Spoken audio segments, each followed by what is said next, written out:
Hello everyone, I'm Tong, a postdoc in the University of Cambridge. I'm happy to share with you our recent work on mapping and factorizing cosmological observables in this Cosmology from Home 2024 workshop. It's based on this recent paper in collaboration with David Stefanisson in the University of Nottingham and Yuhan Zhu from IBS in Korea.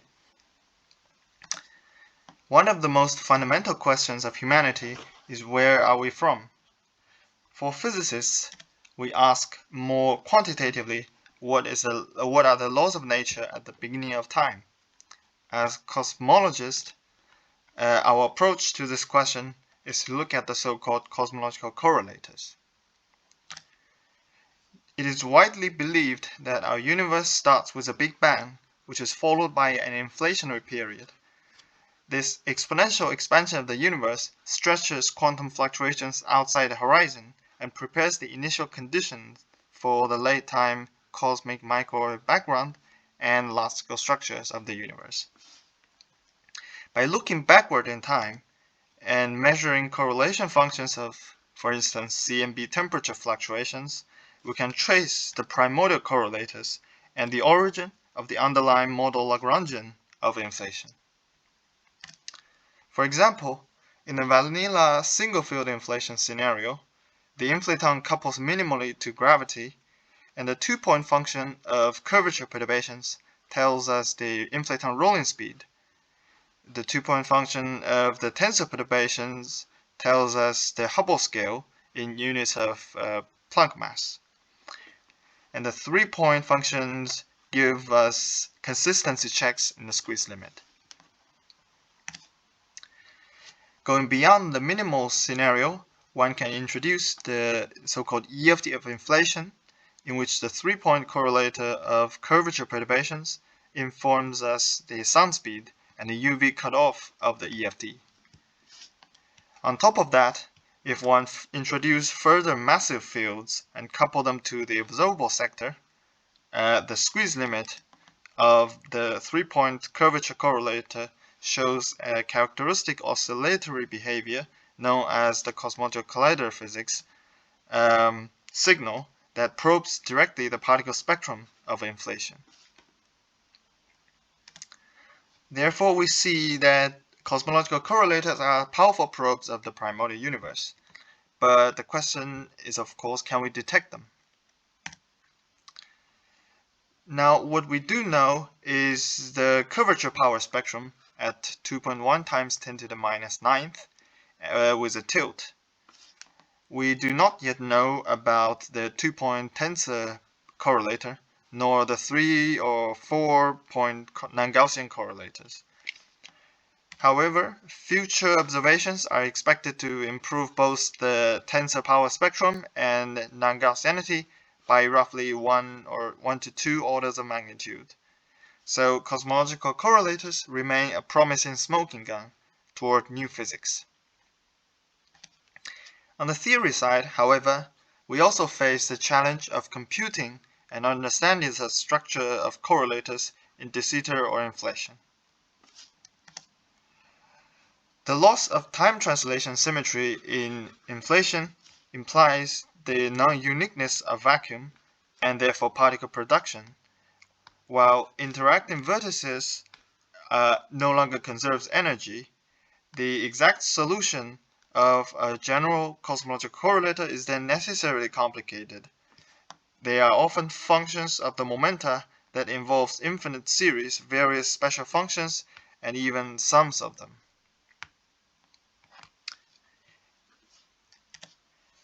In the past decade, various new techniques, tools, and formalisms have been developed in order to give a better understanding of this question. However, trying to find exact and explicit solutions may not be the most efficient approach to understand the correlators, especially given the immense mathematical complexity. Therefore, in this talk, I will try to ask another question, namely, can there be some simple and testable algebraic relations among complicated correlators? Namely, if we can find a relation between observables, each of which might be complicated, but observable. However, the function f here is simple and algebraic. If so, the relation f may give us more clean information about the underlying physics. In order to address this question, we need to introduce the wave function of the universe approach. So this nonlinear evolution of quantum fields during inflation can be symbolized by some perturbative Feynman diagrams that computes the transition amplitude from the Bunch-Davis vacuum to a field in the far past to a field eigenvalue state at the far future, which is the end of inflation at eta naught, by computing a path integral over the all possible history of evolution under the specification of boundary conditions at eta naught and past infinity. Then the correlators can be extracted from the wave function by the so-called Born rule, namely a weighted average of the fluctuating boundary fields, as in quantum mechanics. The wave function of the universe is conventionally parameterized as an exponential of a sum of the nth order wave function coefficients psi n, which is a function of the kinematic variable k1 to kn, and with n factors of these boundary fields, each with momenta k1 to kn. In the Born rule, one has to take the modulus square before doing the path integral average. This means that only the combination of psi n and psi n star of minus k can enter final field correlators in momentum space. So we shall call this combination of psi n k plus psi n star of minus k as rho n, which is also sometimes known as the density matrix diagonals. But we shall just call this combination wave function coefficient for convenience. For example, at tree level, for less than 5 point, the dictionary reads as follows. The B2, the 2-point correlator, is just 1 over rho 2, minus 1 over rho 2. B3 is then proportional to rho 3, and B4 contains a connected rho 4 piece and a one-cut rho 3 times rho 3 term with all of the STU channels for permutations. B5 also has a zero-cut part, which is this rho 5 term. One-cut terms rho 4 times rho 3, and also the two-cut terms with rho 3 times rho 3 times rho 3. In general, the tree-level correlators are given by a sum of cuts and their permutations. Now, if we stare at the first two entries of the dictionary, we find that suppose we solve rho in terms of b, the inverted dictionary looks identical to the original one, apart from a minus sign for n equals to 3. So this actually implies that there could be some hidden symmetry in the dictionary between wave function coefficients rho and the boundary correlators b. So in order to answer this question, let us take a closer look at the dictionary. The connected correlators for are actually defined more systematically from the generative functional z of j, which is a path integral over d phi psi squared times e to the ij phi, where j is some external auxiliary current. And by taking derivatives with respect to the logarithm of generative function of zj at j equal to 0, one can obtain the connected part of cosmological correlators, as in ordinary QFTs. One can also integrate this equation and write this integral form dictionary. Now, you may have noticed that the left-hand side and the right-hand side take very similar forms, and that the functional integral over d phi is essentially a Fourier transformation. And we know a Fourier transformation always has an inversion. In our case, we can perform this inversion, a Fourier inversion, and obtain an equivalent statement of the dictionary, which again looks very similar to the original one. In fact, one can compare the series coefficient on the exponential here, here, and here, and here, and very easily deduce that there is actually a syntactic replacement rule G that maps G to rho to B and B to rho. So basically swapping the rho while adding a prefactor minus I to the nth power. Since both equations are supposed to be the same statement of the dictionary, we deduce that G is an exact symmetry of the dictionary. And because I to the fourth is 1, so G to the fourth is also equal to 1, G actually generates a Z4 group that leaves the dictionary invariant. And we comment that this is valid to all orders in perturbation theory. And we have performed an explicit check at 9-point for loop level, and the duality does work. Now, what does the duality buy us? Recall these general formula for tree-level B's in terms of the cuts and factorized terms of wave function coefficients rho.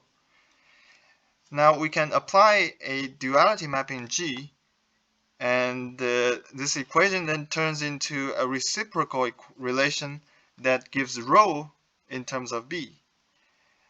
So we have successfully inverted the wave function correlator dictionary without actually solving algebraic equations, which are tedious and worry about permutations and channel counts. We just do the simple swapping. That's the power of this Z4 duality.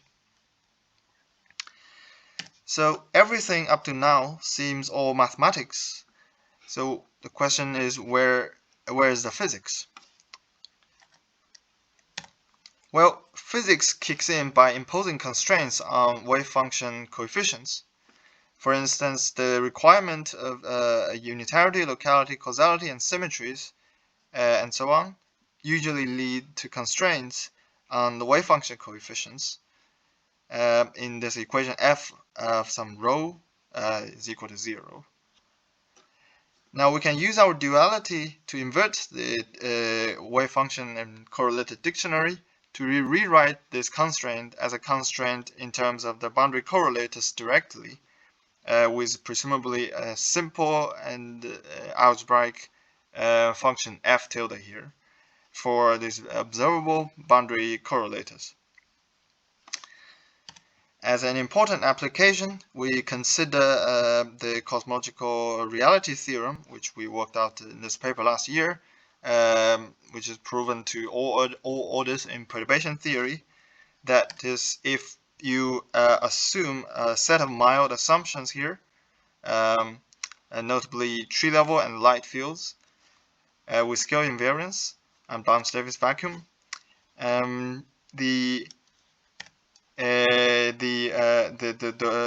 wave function coefficient psi n for n massless scalar field is then a purely real number. Then, if we apply the reciprocal formula of rho in terms of B after applying our Z4 duality, we directly obtain a sum rule for the imaginary part of the correlators. Now, for Hermitian operators, which is true for this n massless scalars, taking the imaginary part is equivalent to extracting the parity odd component of the correlator B. So we immediately arrive at a correlator-to-correlator factorization formula we call CCF formula that basically states that the parity odd component of massless field correlators must be equal to a structured sum of lower point correlators at any points larger or equal to 4, given these assumptions above. For instance, at 4-point level, the parity odd part of B4 must factorize into B3 times B3, with a new light state in the middle, indicated by this green line here. At 5-point level, the parity odd part of B5 can factorize into B4 times B3, as well as B3 times B3 times B3, with an extra minus sign in front. Notice that here the numerical coefficients represent only the channel count. And we stress that the dotted correlators are all physical observables, and that no analytic continuation is needed. This is to be contrasted with the cosmological optical theorem, which requires the analytic continuation to negative energy variables, which are physically inaccessible. And is also valid for any kinematics. This is to be contrasted to the usual OPE limit, which is the soft limit factorization. For our case, it works for all kinematics, so you don't need to take the soft limit to see the factorization. And at this stage, we have successfully derived simple and algebraic relations among observable correlators, which themselves can become arbitrarily complex, but the relation is simple nevertheless. In particular, these new states in the cloud can be gravitons in models of Chern-Simons gravity. Therefore, one can really test the CCF relations experimentally, at least in principle.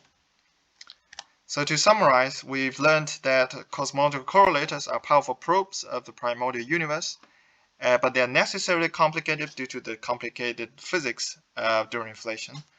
However, the discovery of a Z4 duality in the dictionary between wavefunction coefficients and correlators implies the existence of simple relations among complicated correlators.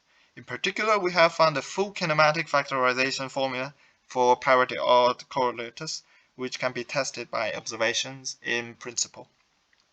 There are certainly many future prospects.